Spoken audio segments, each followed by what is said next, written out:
Hi, I'm Christine Guernsey. I am the chair of the ISA Private Client Services Committee, and this is part of our Diminution of Value series. And today we are meeting with Jamie Baker, who's of counsel with Thompson Coe in Dallas, Texas.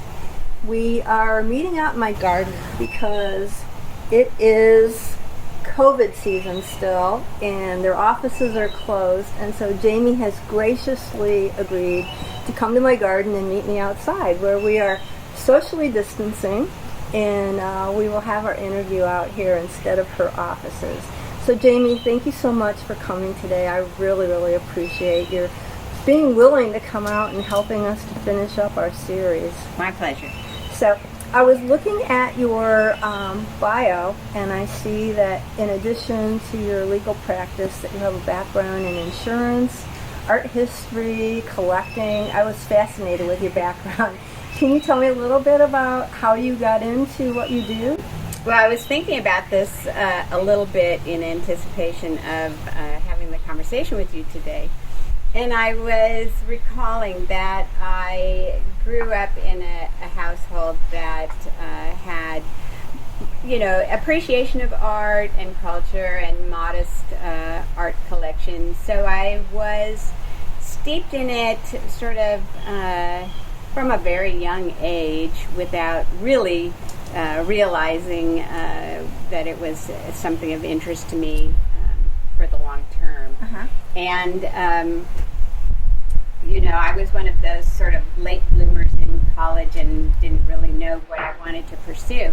But the very first lecture that I attended in college on art history just spoke to me, resonated in a way that I had never experienced before. And from that moment, I knew that I wanted to study art history without really having a sense of what does this career path look like. Right. I can relate. That's what I did. Right. So I grew up in Southern California, and I went to UC Santa Barbara, and they had a wonderful art history program. And so sort of fast forward, after I graduated, still really didn't have much of an idea of how I was going to put this degree to use. Right. And sort of long story short, I ended up deciding that I wanted to go to graduate school, but I did not want to pursue art history as a career. But I decided to pursue law. And after I started practicing law, I began working in basically any civil matters that had to do with business disputes. And very often, just as a sort of 101 on legal practice, very often when you have a business dispute, there will be a insurance policy that is brought into play because the policies contain language that involves a duty to defend. And what that means in the most simple of terms is that under certain circumstances an attorney will be provided for the insured person to defend them if they've been sued. So that's how I started. I started sort of in this very broad kind of business litigation practice, and then it became a little bit narrower because insurance companies were picking up defense, and so I would interface with insurance companies on a regular basis. And then as my career progressed, I started working on matters that were strictly representing insurance companies. Okay. So fast forward on that, if you want to call it an insurance practice, then it became apparent that there was a very interesting and niche market of art insurance. So there are policies, believe it or not, that are written specifically for collectors or museums, galleries, shipping and freight of collectibles, things of that nature. And what became apparent at that point was that there were very few people who could speak both the art history language or the art language and the insurance language and the legal context. And I would say that in tandem with all of this sort of career development, my husband and I have been collectors. It started out with Texas contemporary artists, and has branched out a little bit, but over the years we've amassed a collection that we absolutely love, very eclectic, and so I can look at things from a collector's perspective as well. Right.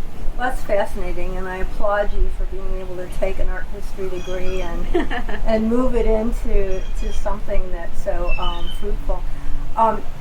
So with your insurance background that you have, our organization, we have approximately 800 personal property appraisers. Some of them have been appraising for 30 years. Some of them have been appraising for like less than 5. So can you just kind of go over some of the basic terminologies and concepts of insurance, particularly as how it would apply to damage, just to make sure that the rest of the conversation, everyone is on the same page? I can try, and if you need clarification of something or extrapolation, just let me know. Okay. But basically what you have in a situation where an appraiser would be called in, you're going to have either a homeowner's policy or you're going to have one of these very specific art and collectible policies. It could be a commercial policy, but there is going to be a situation where you have general liability, something that was damaged, that you are being sued for, that you damaged, right? And I say you, the insured, right? Or it's going to be something that was accidentally broken, or lost, stolen, things of that nature. So basically, what happens first in any insurance claim is that the insured person contacts the insurance company that has written the policy and reports the loss. Now, that sounds very simplistic, but there are a lot of nuances to this kind of just preliminary activity. The notice has to be very prompt, and as you can imagine, and particularly with artwork, the insurance company needs to get in as soon as possible before any additional deterioration or consequential loss. For example, with weather-related losses, let's say something has gotten wet. If it's not reported timely, it could be now wet and moldy. Right. So anyway, there are prompt notice requirements. So everyone, whether they're new to appraising or have been appraising a long time, need to be sensitive to when was the loss date and what kind of policy are we talking about.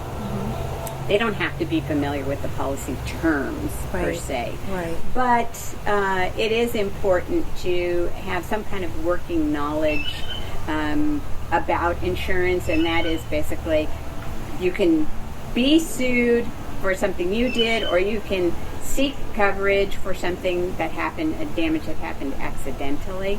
So those would be sort of your threshold considerations. Another concept for insurance, of course, is something called the policy period. And basically that means this contract, this insurance policy, is in effect from this date to this date. And so something for an appraiser to just have in the back of their mind was, if they have a suspicion that the reported loss happened quite a long time ago, and for whatever reason before the period contract, that might be something that they want to discuss or raise either with the attorney or with the adjuster or the third party adjuster who's sort of overseeing the investigation of the loss. So timing is an important concept, and that ties in with the policy period. Right. Would it be helpful to have a broader understanding of how insurance policies fit with claims that have a potential for becoming contentious? I think in, the best practices, every appraiser would have a general working knowledge not only of insurance as a concept, but also some of the terms of art.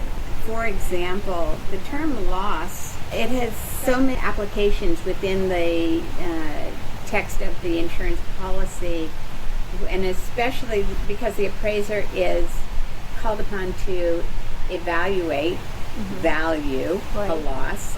The understanding of what constitutes a loss under a particular policy could be very helpful. For example, if a policy includes coverage for a loss that occurs outside the home, and yet the payment on that loss is a percentage of the amount it would be paid if it was a loss in the home. It might be a little bit of an obscure example, but it would be helpful for an appraiser to be aware of that. Also, loss settlement issues are set out within the body of the policy.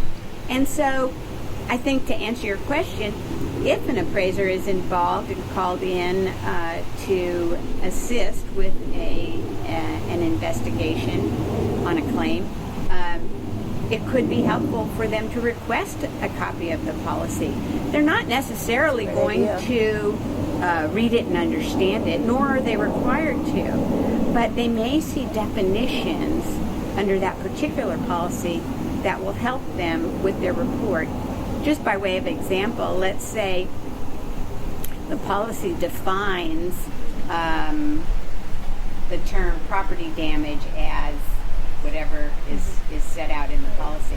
So then the appraiser gets some sense of the parameters, and if for any reason their training and background puts a question in their mind, I am not sure that this fits within the parameters that are set out in the insurance policy definition, that's something that you can discuss then with the adjuster. A couple of times when I've had insurance claims that I've gone out and done an appraisal for, there's been different people that I talked to. Can you just tell us a little bit the difference between a third-party administrator and a claims adjuster? And then they might be the same, but... Well, and that's an interesting point because it's sort of concentric circles. They could be both. They could be two different things, depending on the insurance company who wrote the insurance policy. Okay. Insurance companies very often will hire what are called TPAs, or third-party administrators, to oversee the handling of a claim. And if you think of them just in the most lay fashion as the middleman, the insurance company is over on one side, the TPA is in the middle, and then the insured and others could be on the far side. And so information will be transmitted through the TPA.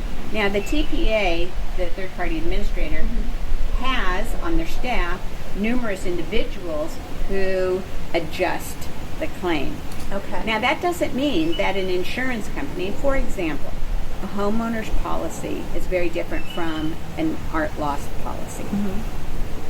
Homeowner's policy is written by one of the homeowners insurers who are regulated by the state. Here we're in Texas, so regulated by the Texas Department of Insurance. Those companies, by and large, are going to have adjusters who are either on staff or are independent contractors. And then in that point, the adjuster is often seen as the arm of the insurance company rather than a third party. So the relevance of that is more significant if a lawsuit is filed, because we often see situations where the disgruntled insured will sue not only the insurance company but also the adjuster as a representative of the insurance company. A third-party administrator is, by definition, more of a third party.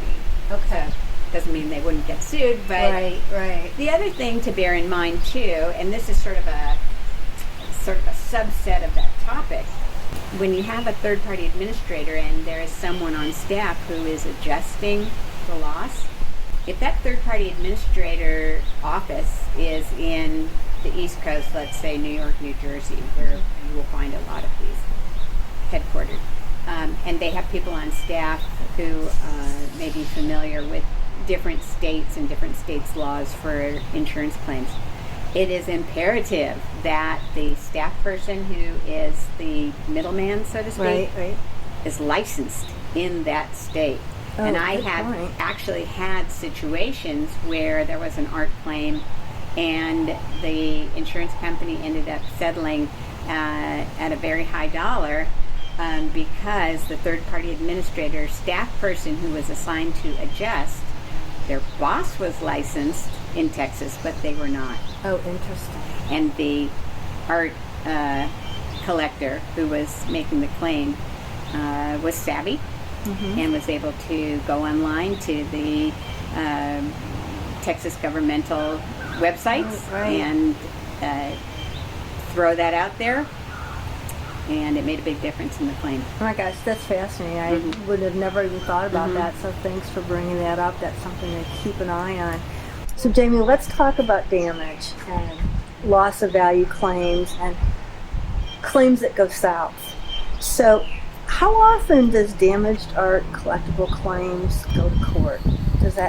Are there a lot of things before that kind of prevent it from actually going to court, or do they always go to court? I would say, particularly in Texas, extremely rarely.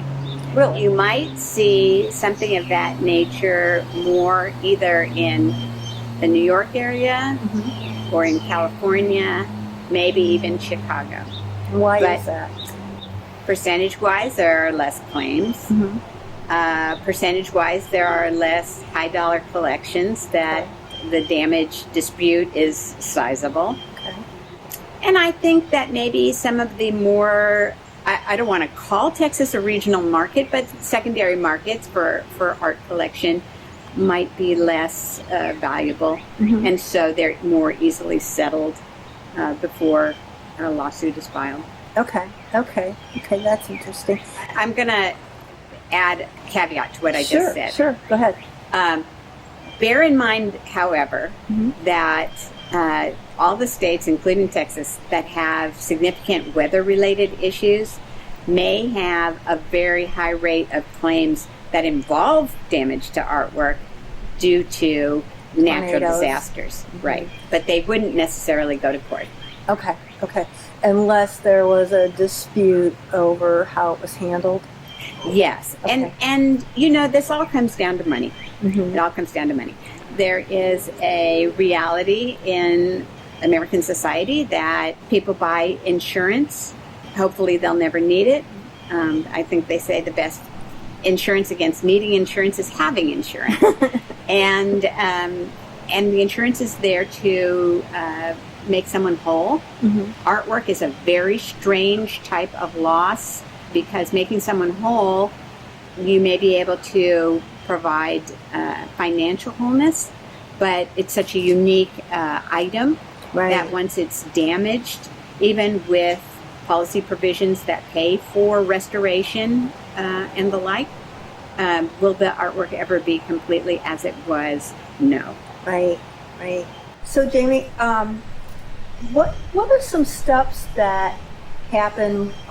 What are the different parts of things that can happen before something would go to court? Like the different steps that you can take to prevent going to court or that just naturally occur?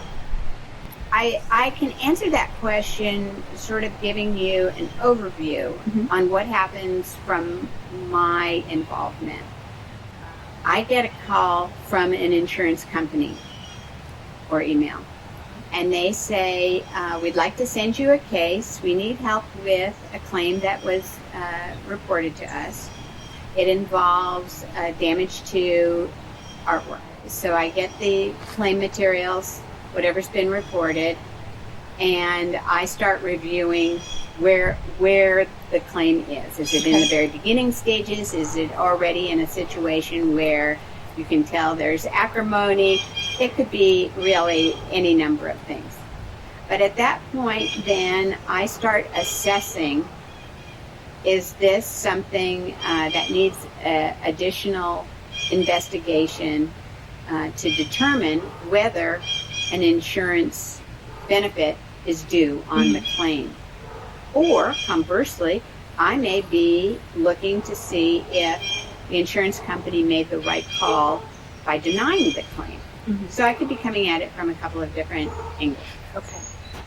One of the early stage investigative steps that might be necessary will be to have an expert, and in this case it would be an appraiser, retained by the insurance company to evaluate this particular artwork claim of damages.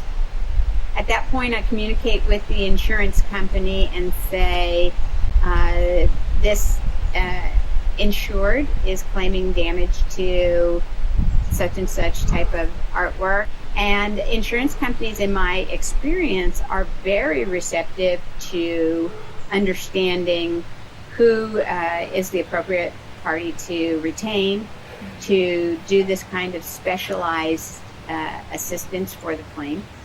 And at that point, I'm usually tasked with locating someone or a couple people who I might recommend be retained as appraisal experts To the insurance to company. the insurance company, because the insurance company is going to pay for it. Right. And that's part of the coverage under the policy. A hypothetical, let's say that this is a damage to an outdoor sculpture. So I'm going to want an expert who has experience with outdoor sculptures, hopefully with losses that are relevant to the loss that I'm looking at. Maybe it's a weather-related loss. Right. But it could be a spectrum of things, you know. It could be graffiti. It could be so many things. Right. But I'm not going to bring in somebody whose background is in 17th century painting for an outdoor sculpture. I really want to do a matching as best I can. And for that, a team of people that I might call upon, do a lot of networking at that point to really try to find that The right specialist. person. Yeah. What are you looking for when you're looking for an appraiser besides a specific specialization? Well, I'm certainly checking their credentials. I am checking to see if anyone that I've worked with from the legal or insurance side has any experience with them. Baseline, I'm going to research them myself. Could be, and often is, simply a cold call. And I introduce myself as the attorney for representing ABC Insurance Company, and we have an art loss claim, and it involves an outdoor sculpture, and I wanted to talk to you about possibly being retained as an appraiser expert on this. Preliminary communication with somebody or a few people that I've identified or been referred to, and then at that point, of course, I'm going to take a lot of factors into consideration. I'm going to, some people will be very upfront and say, I can't do this for 3 months. I'm in the middle of a very intensive project, and I know I won't be available for 3 months. Right. That's important for me to know, and I appreciate that kind of candor. Somebody may say, I used to do this, I haven't done it in quite a while. I know that my credentials show me to be an outdoor sculpture expert, but I've really gone to miniatures, you know, whatever. And so those are these honest communications that I have, by and large, just over the phone, until I find somebody who has the capacity and is appropriate for that particular investigation. And then, of course, I need to know what their billing structure is and, speak frankly with them about what my needs and expectations are, what I'm going to be looking for. I may be looking for, at least at the outset, an oral report. Maybe I don't want anything in writing. Or just consultation? Just consultation. But usually what I want is a written report. I'll ask the individual to send me their CV and their billing structure, so I can forward it to the insurance company with my recommendation that this person be retained as part of the investigation. Is it appropriate for me to ask at this point about, is there anything else that you would need from an appraiser to get started? Well, I think just the communication, and then if it feels like this person could be the right person, to have them send my CV, their CV, and their billing structure, so that I can forward that to the insurance company with my recommendation. Okay. So we had talked about that. Okay. All right. So, say that an insurance company hasn't contacted you first. Say that you've been contacted by a collector, and so you're trying to find an appraiser. Nope, not going to happen. Never happens? I can't do that. Oh. I'm in a conflict. I can only represent the insurance company. Okay. So it could be a claim at any stage of the process. It could be a brand new claim, or it could be something that's about to go into either a mediation or litigation. Mm-hmm. But I'm only going to be representing the insurance company. And sometimes that happens, and we had a situation recently where you gave Jason my contact information, and I happily referred him to one of my colleagues who represents people from his perspective. Okay. Because within the law, there is a very strict ethical requirements where you don't play both sides on that. And right, that's good to know. It's just a conflict of interest. Right. Okay. All right. Well, so what are some things with a damage claim? What are some things that an appraiser can do to help you get started? What kind of information do you need from us? That's a really good question. I think from a very practical standpoint, I need to have a good, honest communication about timetable. Mm-hmm. Because as I gave in the example earlier, if somebody doesn't have capacity to pick up the project for half a year, and that happens, it's not at fault, it's just the reality of what the type of work that appraisers do. Sure. If this is somebody who I absolutely need for a very, very specific kind of loss, then I need to know exactly when they think they can start, so that I can convey that information to the insurance company, and most importantly, so the insurance company can convey that information to the insured or collector. Mm-hmm. Because I think one of the huge things that needs to be managed in any of these claims is expectation. Right. And if there's a time crunch or a time problem, that's a sort of threshold communication. What protocols should appraisers be aware of going forward into a case? Well, that's a very good question. First of all, communications go through the attorney. Mm-hmm. They don't go directly to the insured or collector. They don't go to the insurance company. They go through the attorney. Because at that point, the appraiser's client is the lawyer, correct? Is the insurance company, and the insurance company is represented by counsel. Okay, all right. There may be times when it's appropriate for the appraiser to be in communication with the adjuster, if there's either a third-party adjuster, right, staff member, or just a typical property claims adjuster. Mm-hmm. The appraiser, just like any expert, is providing information that is at a very specialized level and for a very specialized purpose. Mm-hmm. The information gathered and the information evaluated, and finally the conclusions, are not necessarily readily understood by anyone who will just pick up the report. And so the protocol of communicating with the attorney is probably the best bet, because the attorney is in a better position to understand if something needs to be bolstered in the discussion, mm-hmm, or if something needs to be reworded in the discussion. And by reworded, I don't mean change. We don't want to change the appraiser's conclusions, but the report should be such that it is understandable if it needs to be presented to the insurance company, which it likely will. Right. And an insurance person, not a lawyer, not an art historian, has to read it and say, what do I owe? Or do I owe? And so if it's not clear, it may be that the attorney and the appraiser have a conversation about, if you go to, chapter B on page 13, it really, I couldn't follow where you were going with this. Can you rework that? Right. Those kinds of communications. Right. So in the report itself, the conclusions and all the details have to be very specific.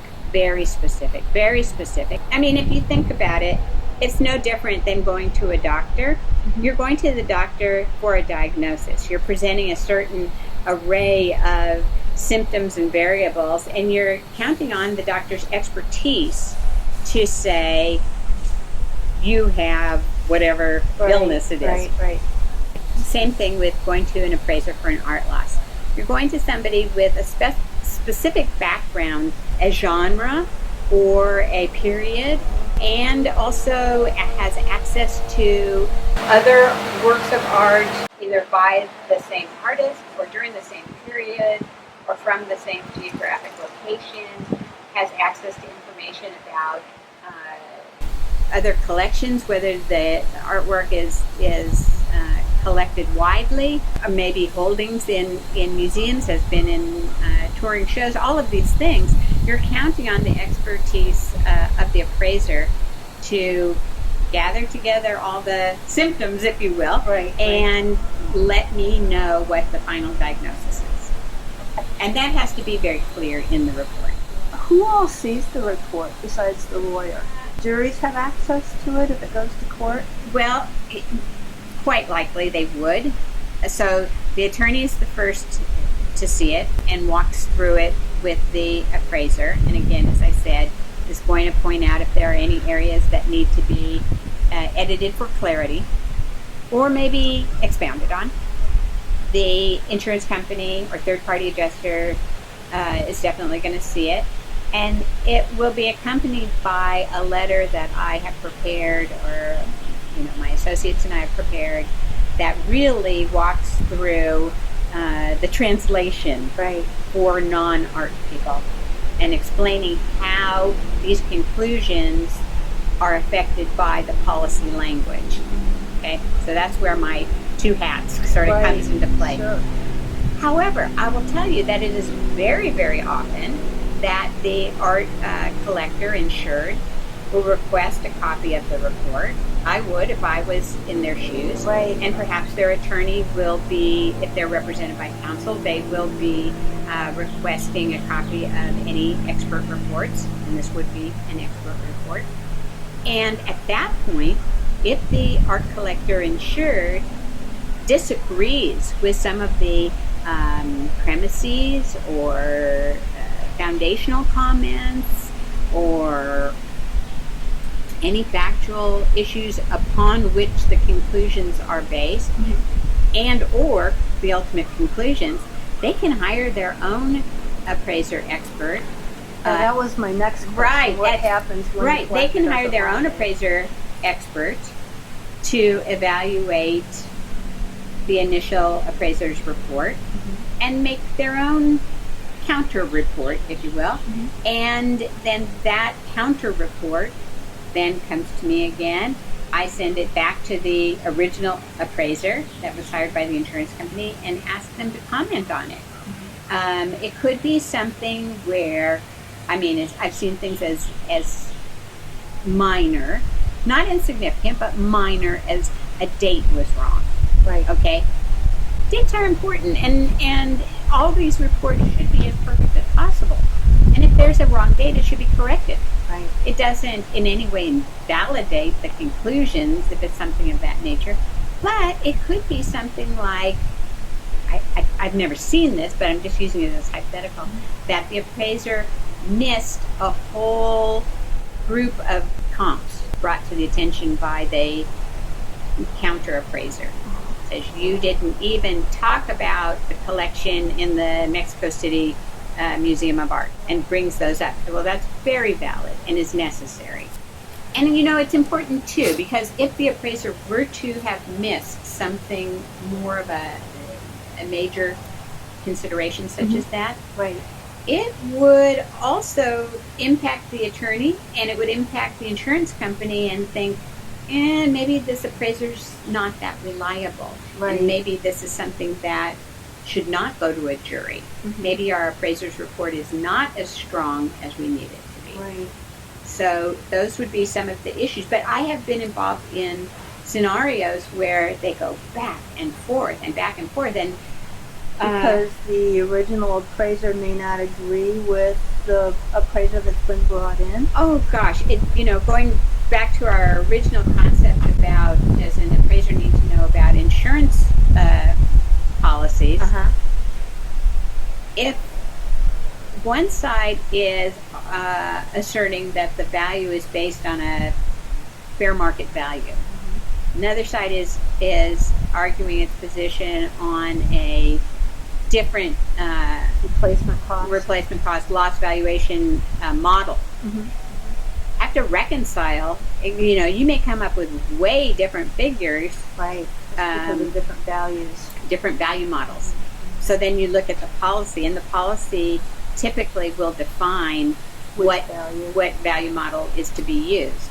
Now, that's a good point, is to trying to get a copy of the policy before you start the work. Absolutely. And 9 times out of 10, if the incorrect model is used, it's used on the counter appraisers because they don't have access to the policy, or the insured is not aware that he needs to provide that. Right.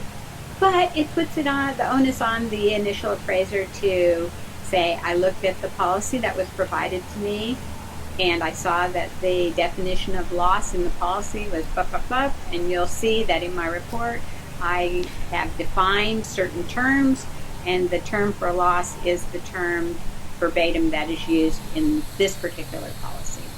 And actually that raises another point that I think is so important, and by and large I don't see any problem with this, but it's always something to be remembered.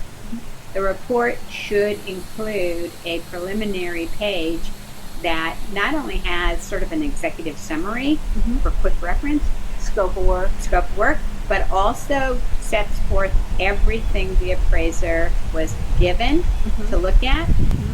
And I see that a lot, and there's a lot of footnotes and references to where these things come from. As many citations as can be added in, that so it's not questioned. Right. I use the definition of loss taken from the such and such policy, blah blah blah. And so really what you're trying to do is provide a report that's as airtight as possible. Well, and I love that you brought up the points of making sure that you edit your report maybe up to 15 times just to make sure that you haven't missed something, because it can really affect the outcome of the case. And I also, when we were talking earlier, I loved how you talked about the conclusion needs to be very clear, and I think you had said something when we talked before the interview about spoon feeding the information. I love the comment that you had made earlier about spoon feeding the information. Can you elaborate on that? Absolutely, absolutely. I use that phrase, which to me means having my expert provide for me the information in simple, direct, complete terms, so that when I finish the report and I get to the conclusion, I can see bullets, 1 through 3, that tell me exactly what the bottom line findings are. If there are any additional questions, so that I can then turn around and make this known to the insurance company, how far we've gotten with this, maybe that the appraiser's report is complete at that point, and maybe he gave us everything that we need. But the spoon feeding concept is so that neither the attorney nor the insurance company has to do too much interpretation, which could only lead to trouble.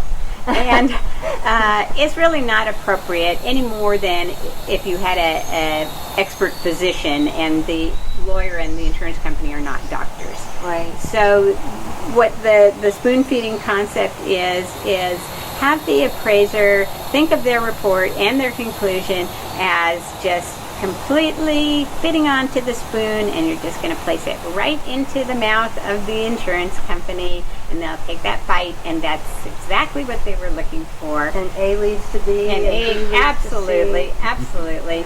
Yeah. And I think too, in my experience, when a report is written in that fashion, the insurance company has a much higher comfort level when they say, okay, well, based on this expert report, we will pay the policy limits for this claim. Mm-hmm. We feel confident that the due diligence has been done, the investigation is complete, we retained an expert who's knowledgeable on these things, we are not, and so we will go ahead and accept this loss. The point I wanted to make about the spoon feeding and yes, you're not going to find very many attorneys or insurance employees who are comfortable with the vernacular of art. So if the appraiser's report can include conclusions that are ideally phrased in such a way that a layperson can understand them, that would be even more helpful. Well, that's great. Because likely, I mean, if the case were to go to trial, the attorney trying the case, trial attorney, that's a specialized area, is not going to be an art historian. Well, and if they were, they wouldn't need the appraiser, right? No, that's an interesting point. You really want to have a non-involved third party who doesn't have any investment in the outcome. And as we talked about the other day, as an attorney, I don't really care what the report says at the end of the day. The report may say everything that was damaged here needs to be paid by insurance. It may conclude nothing here is to be paid by insurance. It doesn't matter to me. What I want is that the insured person has their claim thoroughly and appropriately investigated, that the terms of the policy are applied to the facts of that particular loss, because we treat every claim on its own facts. And I need the appraiser's report as a guide. It's not up to me to give the insurance company my opinion without consulting with an expert. Okay, all right. Well, Jamie, this has just been fascinating, and I have learned so much from you today. It's just great information. I have, in conclusion, like one last question.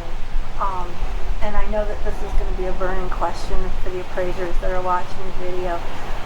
But when you call an appraiser and you've never worked with them before, what should that appraiser do to ensure that you want to work with them again in the future? How do they develop that relationship? I just want a professional. And while I represent the insurance company, I don't want the appraiser to be concerned at all with what the final result will be of their report, whether a person gets paid or not paid. Don't want them to be even thinking about that. Don't want them to even inquire about that. What I'm looking for is somebody who knows their stuff and is available to me when I need to email them or call them, who is honest with me about the timetable involved. In Texas, and I'm sure, of course, in other states, there are very specific laws about how long it should take for a claim to be adjusted and paid if payment is required. Right. And under these prompt pay laws, it makes perfect sense that if an insured who has purchased an insurance policy is left hanging for weeks and months and doesn't hear from the insurance company, that's because I, as the attorney, didn't have any information to give to the insurance company, because the appraiser did not communicate to me where they were with the project. That becomes problematic. So it's really just this understanding of where they fit in the process. Right. You know, there was one thing that I was going to circle back to that you'd asked about earlier. about how often do these types of cases go to trial. If hypothetically this type of case were to go to trial, and typically I would imagine it would go before a jury, not just a bench trial. It's possible that the appraiser could be listed as a witness for the insurance company. And if that were the case, an expert witness, they would need to be aware that they might possibly be subpoenaed for a deposition, in which case they would have to bring their file materials, documentation, notes, pictures, any number of things that they have in their files relative to that particular assignment. So certainly retain those things for a reasonable period of time. And that was my next question too. Do you prefer to work with appraisers who have had expert witness training? No, not at all. No. And that kind of goes back to this idea of I don't care what the polish is. I just want an honest answer. And that's what I want from any expert. I want an honest answer. Of course, I want somebody who is, to my earlier comment, confident in a way that they can, if necessary, be deposed and state their professional expertise and involvement with the claim in a clear and competent professional manner. But it doesn't have to be somebody who's real shiny. That's fine. Right, got it. All right. Well, in closing, is there anything that you want that I didn't ask you that you think is important to point out? As it strikes me, it could be helpful if appraisers put on seminars or were speakers at various events around the state, maybe even art fairs, things of that nature, so that people can understand who they are and what they do. I think in general, the concept of appraisal gets kind of muddied. There's appraisal, like in the insurance policy, when two sides are in dispute and they submit it to the appraisal process. That's not art appraisal. Right. Same term, very different.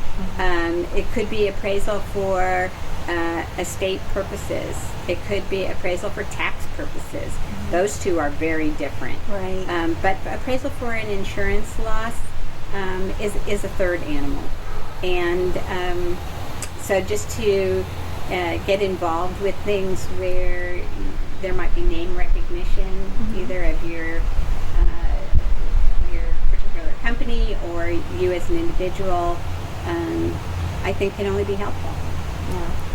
Well, Jamie, thank you so much. And thank you so much for coming out in my garden. I know this wasn't the most ideal. Would have loved to have come to your offices, but I really appreciate your helping us conclude this whole series. So. Thank you. Thank you for having me.